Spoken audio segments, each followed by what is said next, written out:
aleluia, aleluia. Aleluia. Aleluia, aleluia. Aleluia, aleluia. Como astros no mundo, vós resplandeceis, mensagem de vida ao mundo anunciando, da vida a palavra com fé proclamais, quais astros luzentes no mundo brilhais. Aleluia. Aleluia, aleluia. Aleluia, aleluia. Aleluia, aleluia. Aleluia, aleluia. O Senhor esteja convosco. Ele está no meio de nós. Proclamação do Evangelho de Jesus Cristo segundo Lucas. Glória a vós, Senhor. Naquele tempo, Jesus contou uma parábola aos discípulos. Pode um cego guiar outro cego? Não cairão os dois num buraco? Um discípulo não é maior do que o mestre. Todo discípulo, bem formado, será como o mestre. Porque vês tu o cisco no olho do teu irmão e não percebes a trave que há no teu próprio olho? Como podes dizer a teu irmão, irmão, deixa-me tirar o cisco do teu olho, quando tu não vês a trave no teu próprio olho? Hipócrita, tira primeiro a trave do teu olho, e então poderás enxergar bem para tirar o cisco do olho do teu irmão. Não existe árvore boa que dê frutos ruins, nem árvore ruim que dê frutos bons. Toda árvore reconhecida pelos seus frutos. Não se colhem figos de espinheiros, nem uvas de plantas espinhosas. O homem bom tira boas coisas do bom tesouro do seu coração, mas o homem mau tira coisas más do seu mau tesouro, pois sua boca fala do que o coração está cheio. Palavra da salvação. Glória a vós, Senhor. Aleluia, aleluia. Aleluia, aleluia. Aleluia, aleluia. Aleluia, aleluia. Num tempo de silêncio, no íntimo do coração, rezemos, pedindo ao Espírito Santo que abra nossa mente, abra nosso coração, abra nossos olhos, para que essa palavra hoje nos corrija e nos faça produzir frutos de salvação. Rezemos.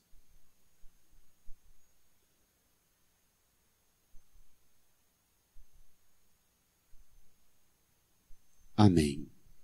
Queridas irmãs e irmãos, domingo passado, nós fomos embora, escutando Jesus nos dando uma sentença delicadíssima para a nossa vida. Amar os inimigos, fazer o bem aos que nos odeiam, bendizer os que nos amaldiçoam, rezar pelos que nos caluniam, se alguém bater numa face, oferecer também a outra. E disse para a gente fazer isso olhando para o Pai, porque o Pai é misericordioso para os bons e para os maus também. E disse ainda para que nós sejamos misericordiosos como o Pai. A gente pode sair daqui da igreja pensando que misericórdia é um trem muito bom, como diz o mineiro, que faz a gente conviver bem com a fraqueza da gente e com a fraqueza do outro. Existe um equívoco enorme na compreensão do que é a misericórdia. Existe, repito-o, um equívoco enorme acerca do que é a misericórdia. Para muita gente, misericórdia é pôr paninho quente na fraqueza da gente e na fraqueza dos outros. Achar quem acoberte nossas misérias. E em Jesus, o salto é infinitamente superior a ficar instalado na miséria e na fraqueza, mas encontrar nele a purificação, a libertação da nossa fraqueza, da nossa miséria, da nossa indigência. Porque também domingo passado ele chamou-nos a ser como filhas e filhos do Altíssimo. Ser misericordioso, misericordiosa como Pai, é assumir nossa identidade de filha e filho do Altíssimo. E hoje Jesus apresenta para a gente como ser misericordioso, misericordiosa, como viver a identidade de filho e filha do Altíssimo numa das dimensões mais delicadas, fazendo a própria avaliação da vida, permitindo que as pessoas avaliem a gente, não só avalie e corrija a gente, e tendo coragem de buscar a cura para nós, para que a gente fique curada, curado, e seja instrumento de cura para os outros. Vamos ao Evangelho? Tomemos. Nós paramos no versículo 38, domingo passado, quando Jesus falou para ser misericordioso, misericordiosa como Pai, e falou, não julgueis e não sereis julgados, não condeneis, não sereis condenados, dai-vos será dado. E terminou com a sentença, uma boa medida, calcada, sacudida, transbordante, será colocada no vosso colo, porque com a mesma medida que você medir os outros, você vai ser medido. Versículo 38 dizia isso. Hoje estamos no versículo 39. Vamos lá? Naquele tempo, Jesus contou uma parábola aos discípulos. Pode um cego guiar outro cego? Não cairão os dois num buraco? Um discípulo não é maior do que o mestre. Todo discípulo bem formado será como o mestre. Só para a gente se recordar, nós estamos no capítulo 6 de Lucas, no longo discurso do que a gente chama o Sermão da Montanha. Lá no capítulo 5, Jesus subiu a montanha com os discípulos. Lá no alto da montanha, dentre os discípulos, tirou 12 e os constituiu apóstolos. Desce da montanha com os 12 apóstolos, do jeito que Moisés desceu com as tábuas da lei.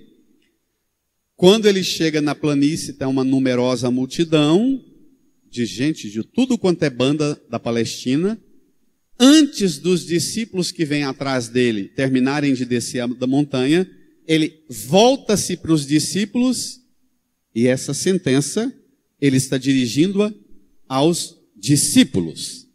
Antes de descer a montanha, está dizendo, olha, tem uma multidão aqui embaixo, vocês foram constituídos igreja, o apostolado, o discipulado, cuidado, não tem como um cego guiar outro cego, cuidado.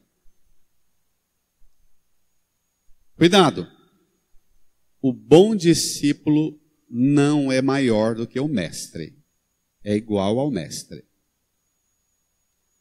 Porque se tem um fermento perigoso, é o da vaidade do discípulo que acha que superou o mestre. Por isso, ele nos remete à misericórdia do Pai. Sede misericordiosos como o Pai. Porque, para que a gente nunca mais na vida corra o risco de se impor como medida para os outros, como critério para os outros. Nunca mais! descendo da montanha, tirem a pretensão de ter vocês como medida para o comportamento dos outros. Acabou. A partir de agora, o critério é: voltem-se para o mestre. E onde melhor nós descobrimos como é que o Pai é misericordioso para conosco, como é que é a medida da misericórdia do Pai, não tem apresentação mais emblemática do que essa. É na cruz que Cristo apresenta a medida da misericórdia do Pai. A medida da perfeição do Mestre é na cruz. Perfeito modelo do Mestre. Ele está chamando os discípulos: desçam da montanha, vem me ajudar a cuidar da multidão, mas cuidado com a cegueira e cuidado com a pretensão de ser maior do que o Mestre. A gente sabe do perigo que é uma igreja, um padre, um pregador, um cristão no mundo, no trabalho, na família, quando ele se arvora a elevação de perfeição interna e externa para os outros e quer ser medida para os outros. O quanto a pessoa desgraça a própria vida e a de todo mundo que convive com ele. Em todos os ambientes. Vejamos. Por que é perigoso ter-se como medida? Versículo 41. Por que vês tu, juntos igreja, o cisco no olho do teu irmão e não percebes a trave que há no teu próprio olho? Como podes dizer a teu irmão: irmão, deixa-me tirar o cisco do teu olho, quando tu não vês a trave do teu próprio olho?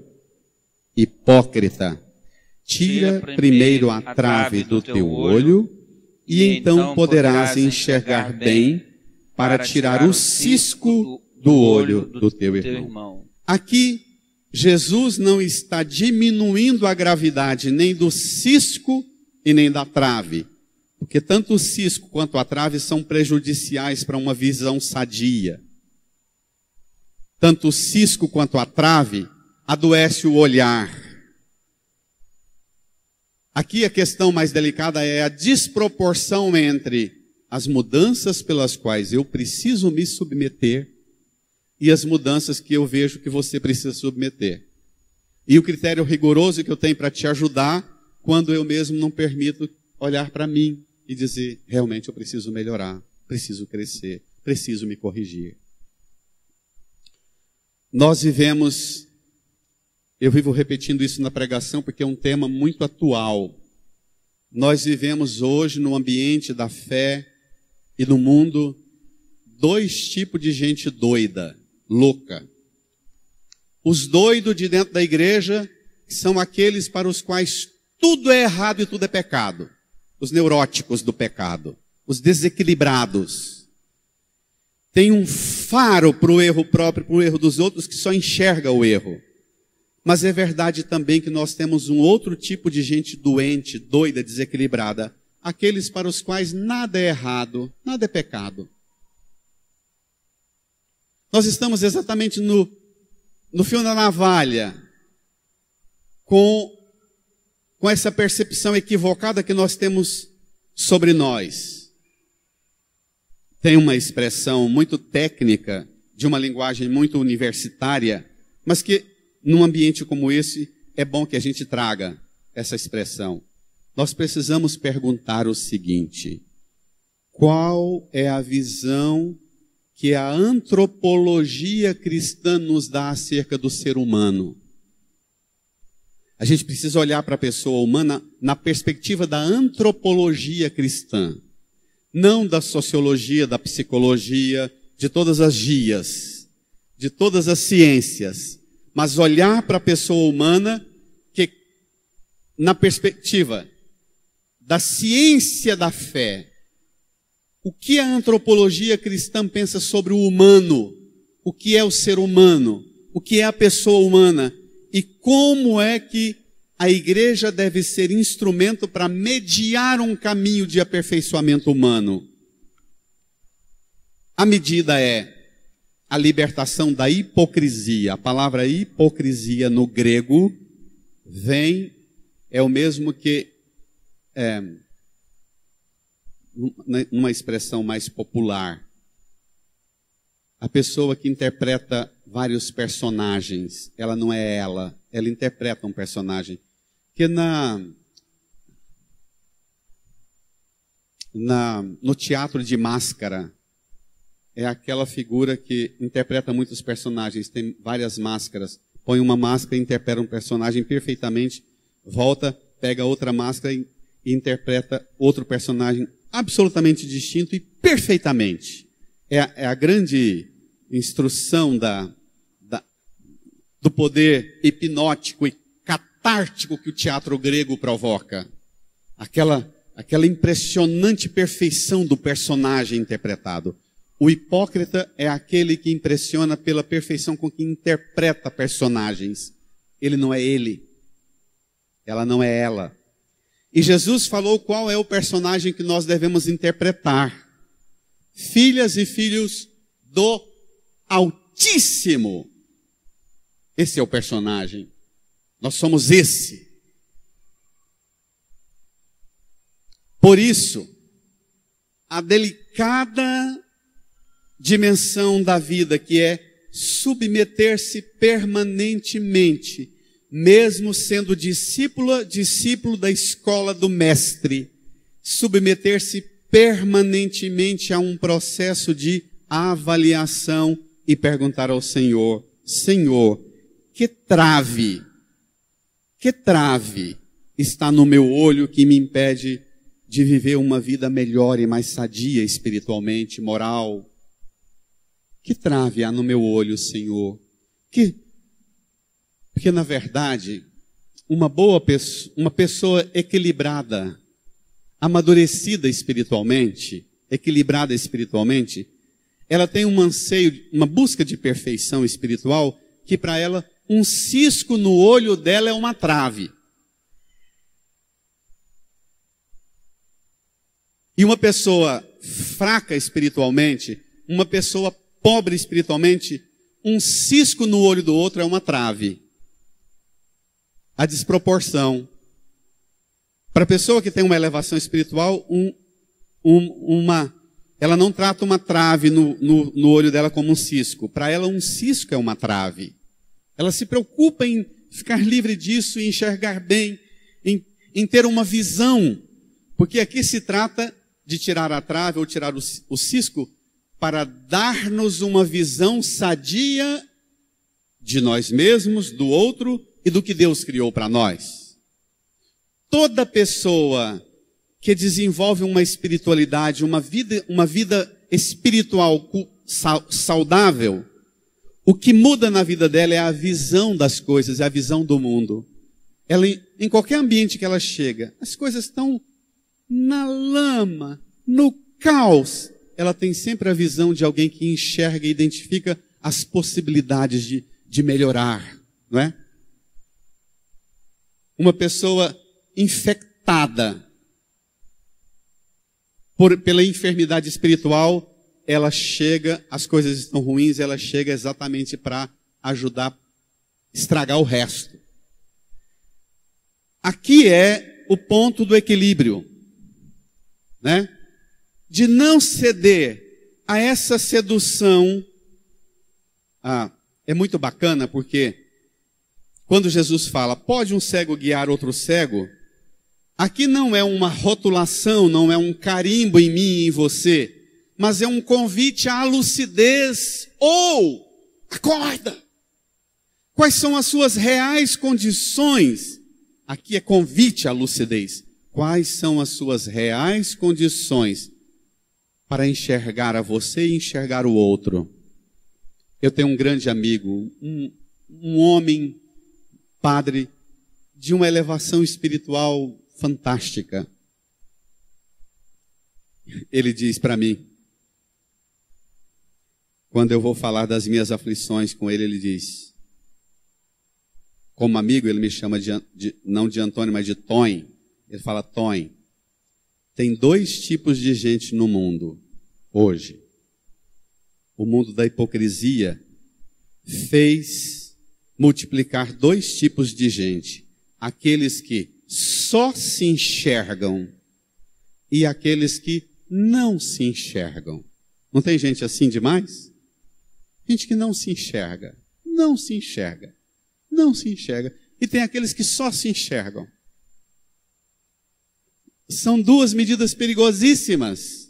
São 2 biotipos multiplicados por aí perigosíssimos. A gente precisa ser capaz de se enxergar, mas não só se enxergar, enxergar também o outro e, sobretudo, enxergar Deus, que pode levar-me à medida da qual e para a qual Ele planejou-me. Irmã, irmão, uma pergunta bem desconfortável. Como é que eu lido com as pessoas que Deus pôs em meu caminho e que pela presença delas em minha vida eu posso experimentar a ação de Deus em minha vida, convidando-me, ajudando-me a perceber os ciscos ou as traves que eu tenho na minha visão das coisas?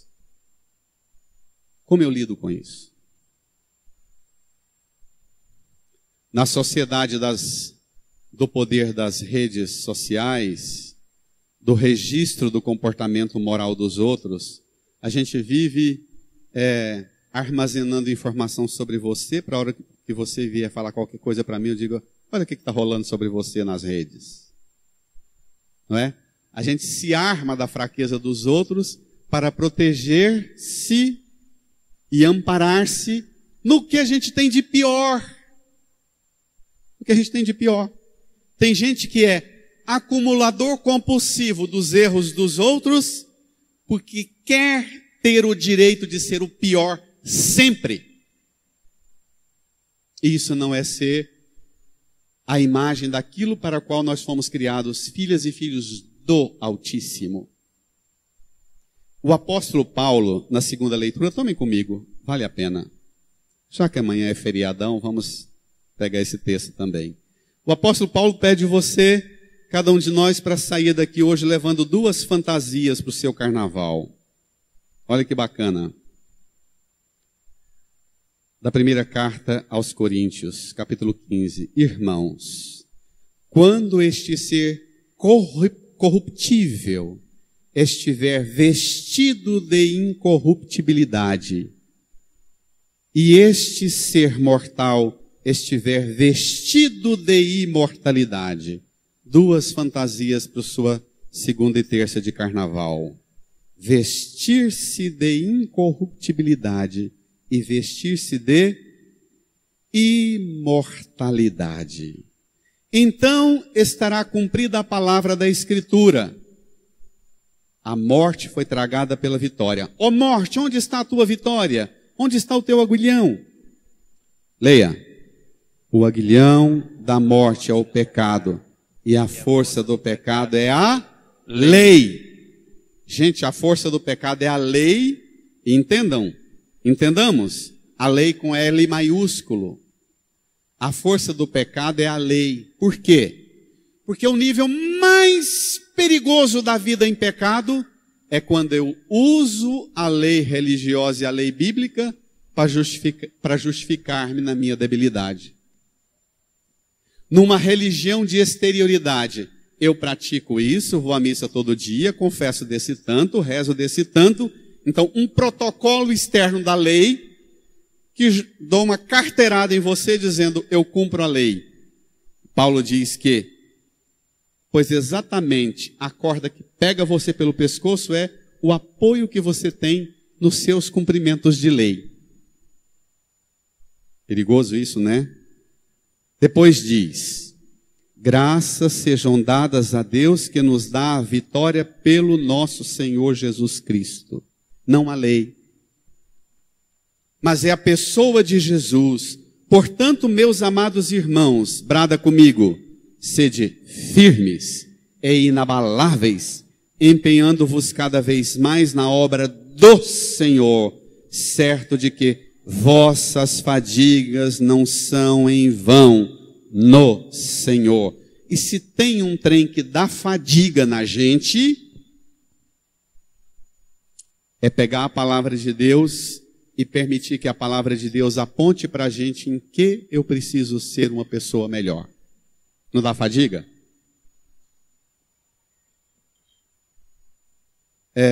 Volta ao Evangelho.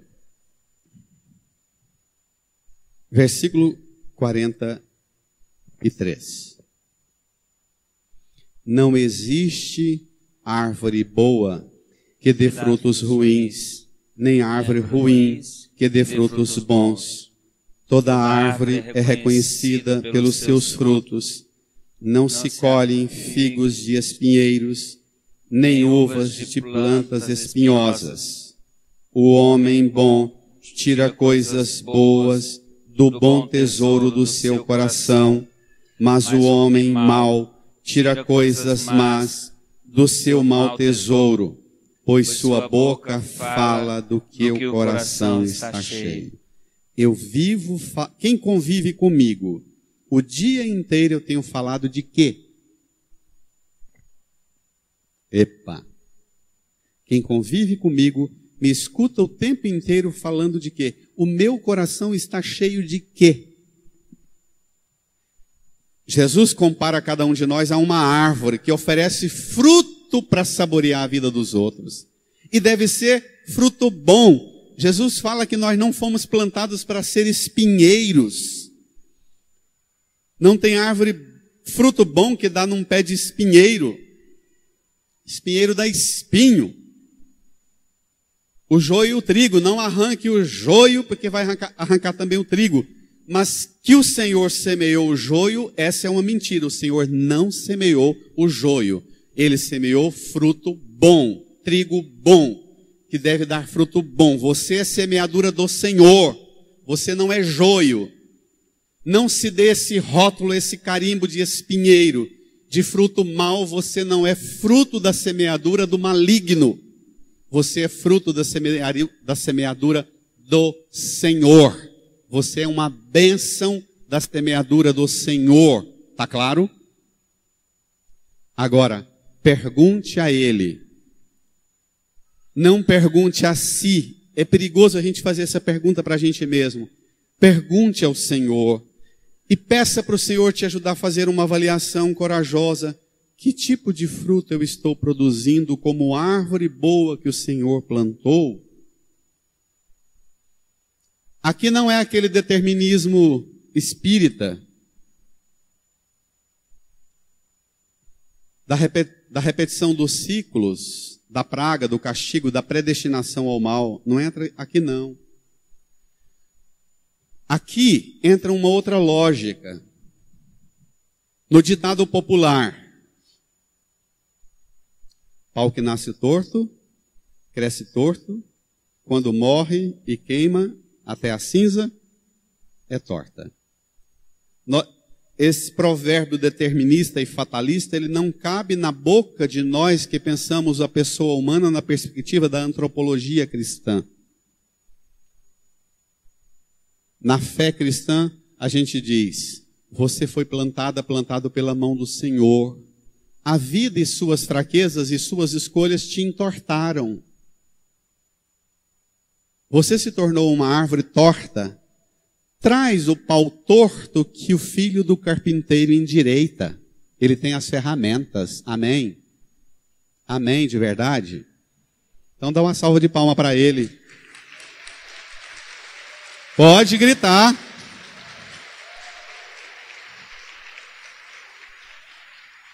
Pau que nasce torto, eu não nasci torto, você não nasceu torto, nós nascemos como obra da semeadura dele.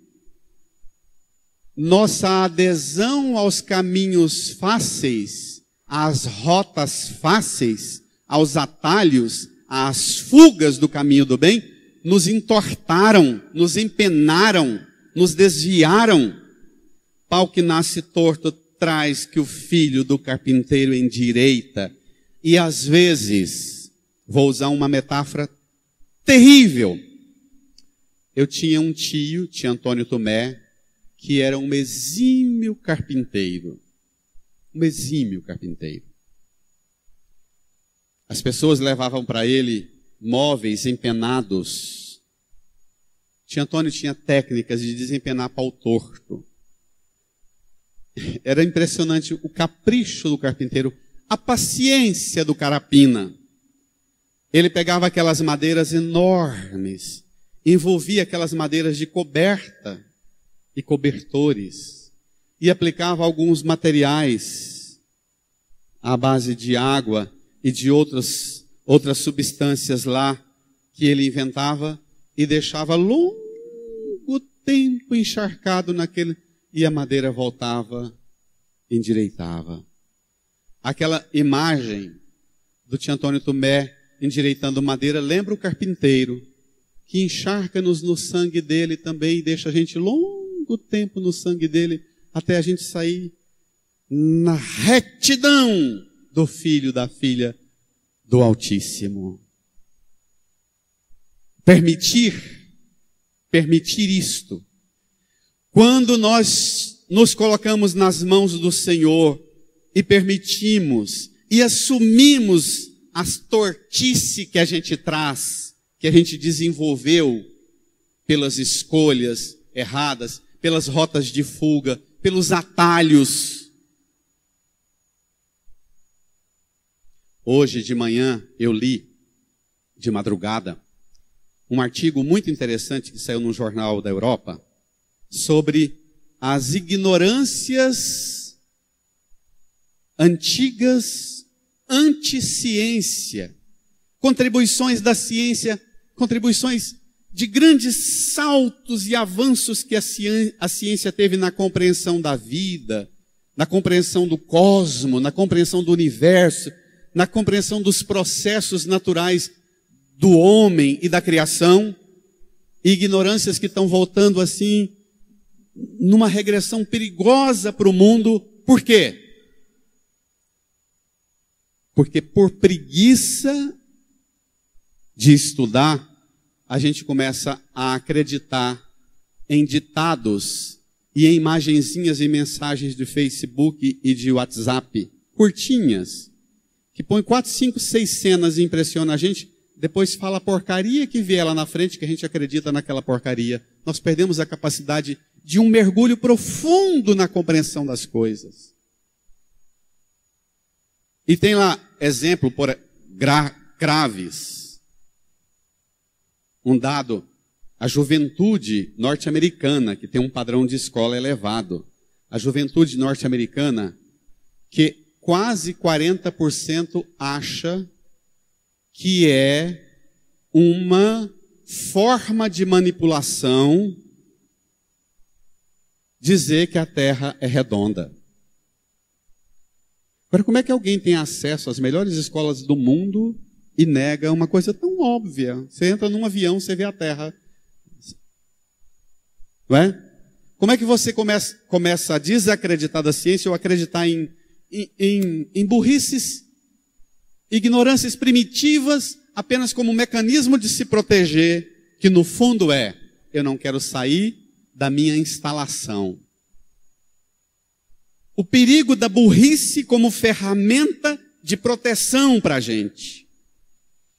Se você escuta do Senhor dizendo que Ele te fez árvore boa para produzir fruto bom, o Senhor olha aqui para a cruz, daqui um pouco, a palavra é a enxada, o enxadão que cava a terra no chão duro, ao redor, onde você está plantado e está ajudando você a produzir fruto ruim. A palavra cava. Por isso que ela dá trabalho, é empenhoso. Depois, o Senhor irriga você que é planta dele com o sangue dele. Depois o Senhor ainda dá o seu corpo como alimento para adubar você. Qual a possibilidade de você não dar fruto bom? Cultivada com a ferramenta da palavra que cava o chão da sua vida, irrigado com o sangue do Senhor e adubado com o corpo do Senhor. Não existe a menor possibilidade de eu me apoiar na minha fraqueza ou num determinismo, dizendo, não sou assim mesmo, pronto, meu temperamento é esse, meu pai era assim, meu avô era assim, eu herdei o temperamento. Não! A graça imprime um caráter novo, de neto do fulano de tal que era custoso, de filho do fulano ou da fulana de tal que era custosa. A graça imprime um caráter novo em você, de árvore boa, para produzir fruto bom. Amém? Tá claro? Amém. Permita, irmã, irmão, não que quem convive com você te fale, e nem que você mesma faça uma revisão de si, mas permita que o Senhor te responda a uma pergunta. O tesouro do meu coração hoje está cheio de quê?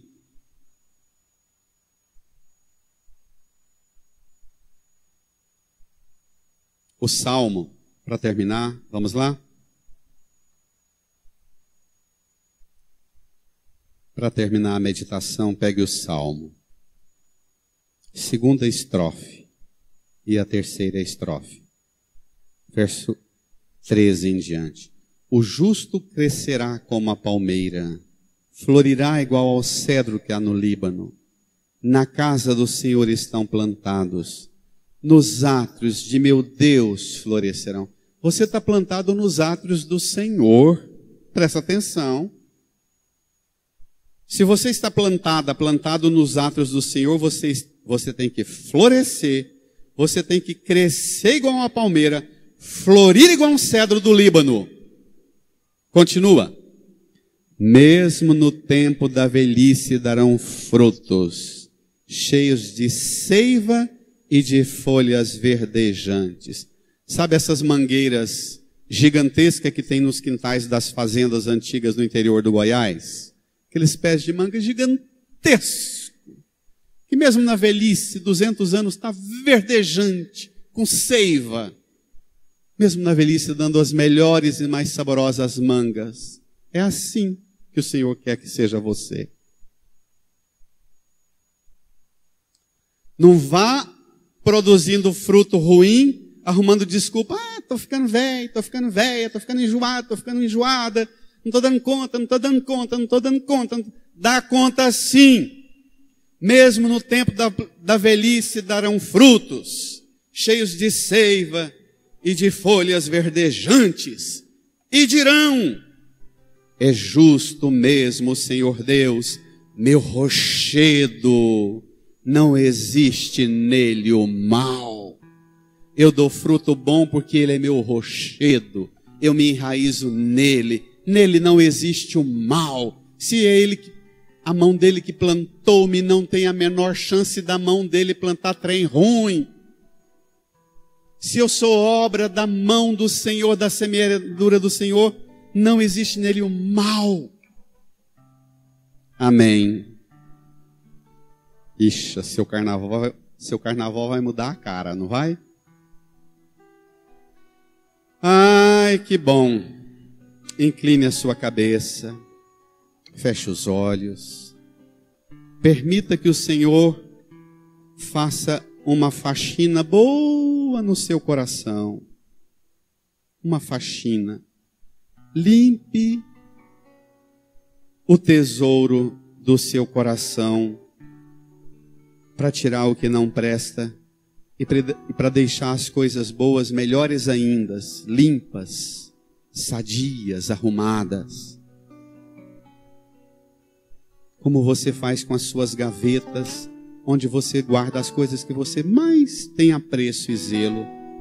O Senhor também limpa agora o seu coração, para deixar nele somente o que Ele guarda em você de melhor. Fale para Ele que você quer crescer como uma palmeira, florir igual um cedro. Nos átrios dele você quer ficar plantado. Fale para Ele que você quer produzir frutos bons e que você acredita firmemente que nenhum pecado, nenhuma fraqueza sua vai ser mais determinante na sua vida, no seu caráter, no seu comportamento, na sua identidade, do que o que a mão dele semeia em você, do que o que a mão dele faz, criando as condições necessárias para garantir frutos bons em você, de você. Reze, fale com ele.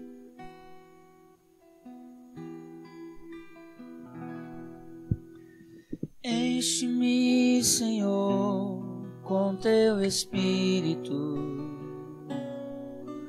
e minha alma reviverá.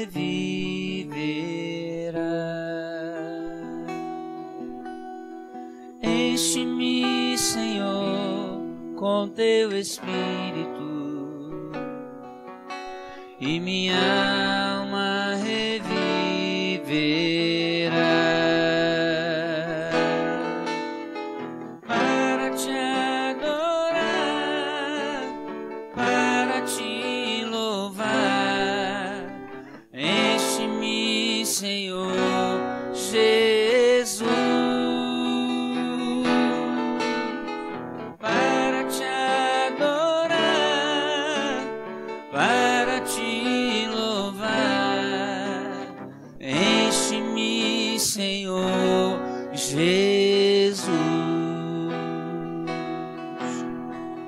Cura-me, Senhor, com teu Espírito, e minha alma reviverá. Cura-me, Senhor, com teu Espírito, e minha alma reviverá.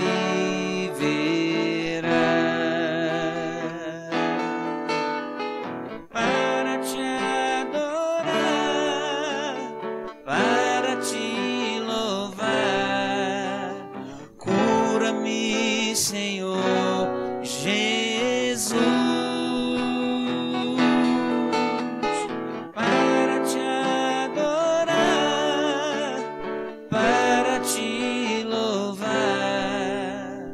cura-me, Senhor Jesus. Ergue-me, Senhor. Fiquemos de pé. Ergue-me, Senhor. Deixa o folheto no banco. Teu Espírito, Estenda as mãos para a cruz. E minha alma. e minha alma reviverá. As mãos para a cruz. Ergue-me, Senhor. Ergue-me, Senhor, com teu Espírito, e minha alma reviverá. Para te adorar. Para te adorar, para te louvar, ergue-me, Senhor Jesus.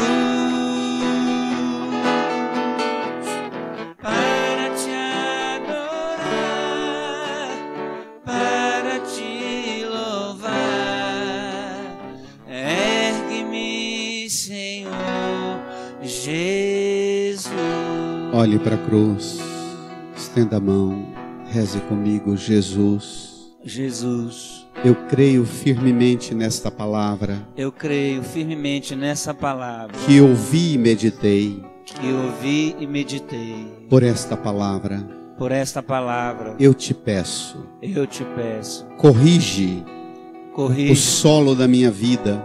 o solo da minha vida. Por esta palavra, Por esta palavra, abre-me abre-me a tudo quanto a tudo quanto eu preciso melhorar. eu preciso melhorar. Jesus, Jesus, tira o cisco do meu olho, tira o cisco do meu olho, tira a trave do meu olho, tira a trave do meu olho, faz de mim discípulo do Senhor, faz de mim discípulo do Senhor, instrumento do seu amor, instrumento do seu amor, para ajudar os outros. para ajudar os outros. Jesus, Jesus, por seu sangue o seu sangue derramado, derramado, lava-me lava-me de tudo quanto de tudo quanto me faz ter um coração me faz ter um coração cheio de coisas ruins, cheio de coisas ruins, de tudo quanto faz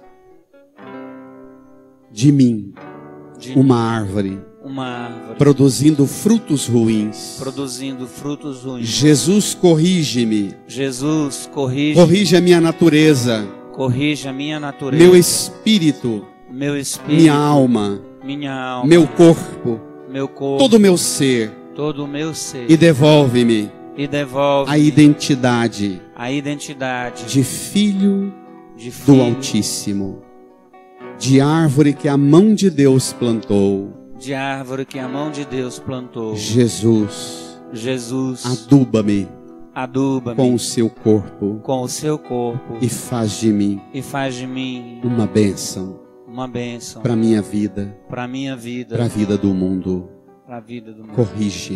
Corrige-me, Senhor. restaura-me, renova-me. Põe a mão no seu coração e agradeça ao Senhor que te faz enxergar as coisas de uma maneira nova, te libertando do cisco, da trave, Obrigado, Senhor. dos espinhos, Obrigado, Senhor. da ruindade dos frutos, te libertando de tudo. Agradeça a Ele, porque Ele tem poder de devolver a você a sua natureza original de filho do Altíssimo. Agradeça ao Senhor.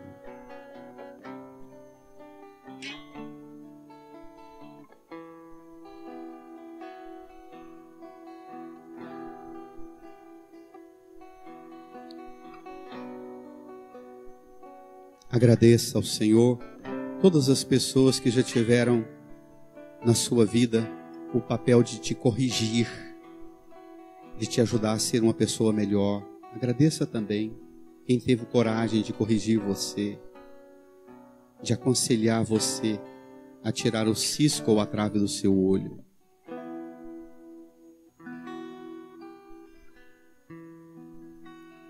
Agradeça ao Senhor por todas as pessoas que você pôde e poderá ajudar a partir de hoje, corrigindo-as.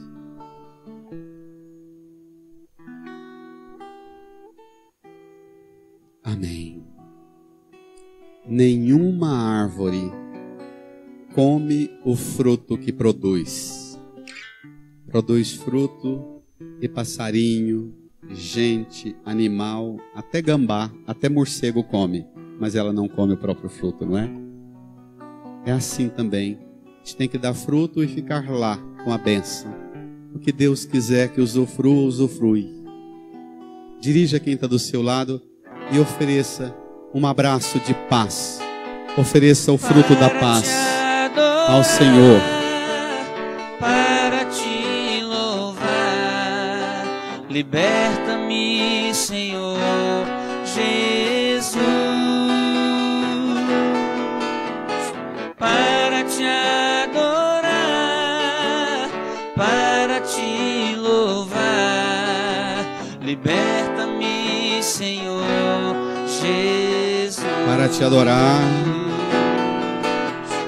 para te adorar, para te louvar. Alegra-me, alegra-me, Senhor Jesus. Para te adorar, para te adorar, para te louvar. Alegra-me, Senhor